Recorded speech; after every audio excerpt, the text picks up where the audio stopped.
Hello, everyone. Today I will be talking about posture and how it affects nonverbal communication. Nonverbal communication includes all the ways we communicate without speaking, such as facial expressions, eye contact, gestures, and posture.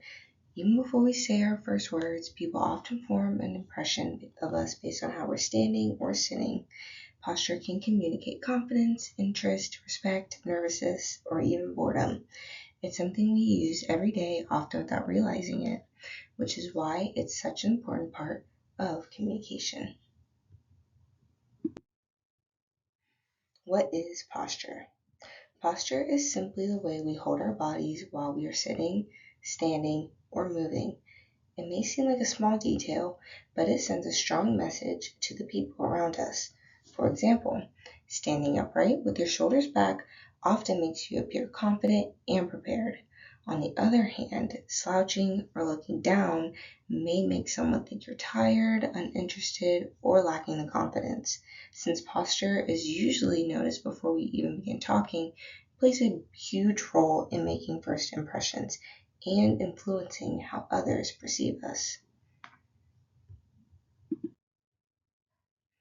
Messages sent through posture. Different types of postures communicate different emotions and attitudes.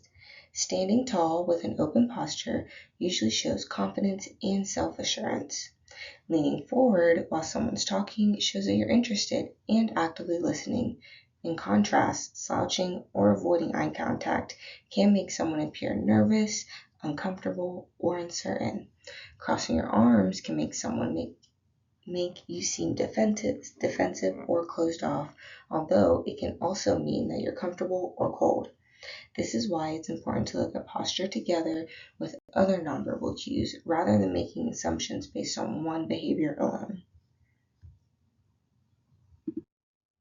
The importance of good posture.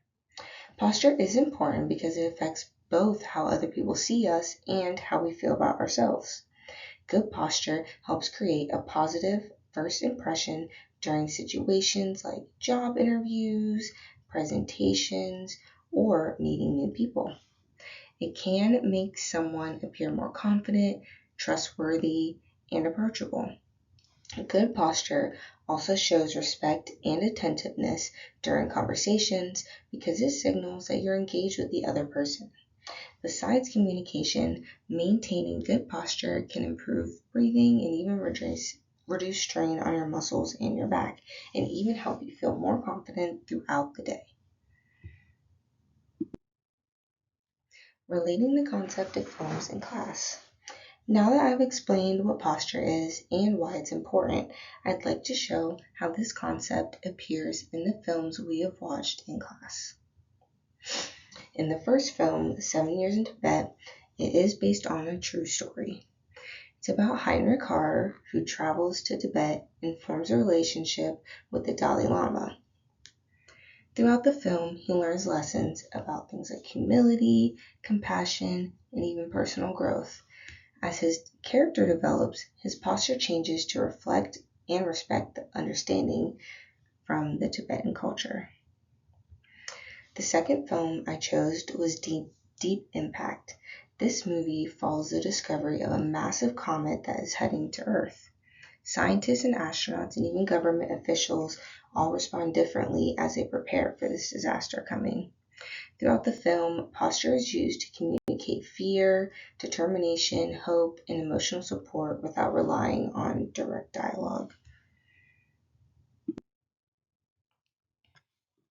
These films provide several strong examples of posture communicating emotions and attitudes.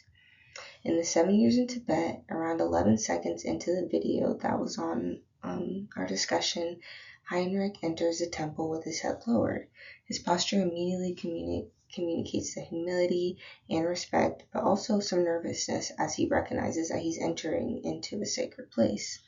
Later, at about a minute and a second, he bows to the Dalai Lama. This shows respect and it shows how much he has grown as a person and how he values the culture around him, even though it's kind of like his first time there. In Deep Impact, posture is also used to tell the audience what characters are feeling.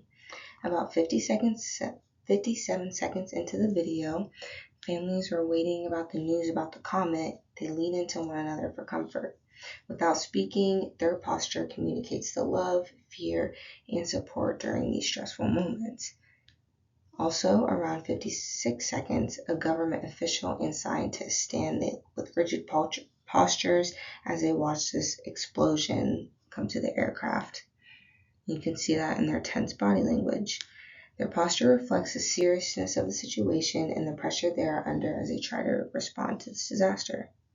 These examples show that postures can communicate emotions just as clearly as words. To conclude this presentation, posture is one of the most important forms of nonverbal communication because it allows us to send messages without saying anything. The way we stand, sit, and carry ourselves can communicate confidence, interest, or discomfort. Being aware of our posture can help us make better first impressions or improve our communication skills, while also strengthening our relationships with others. Small changes like standing a little straighter or facing the person you're speaking to can make a huge difference in how your message is received. Thank you for listening.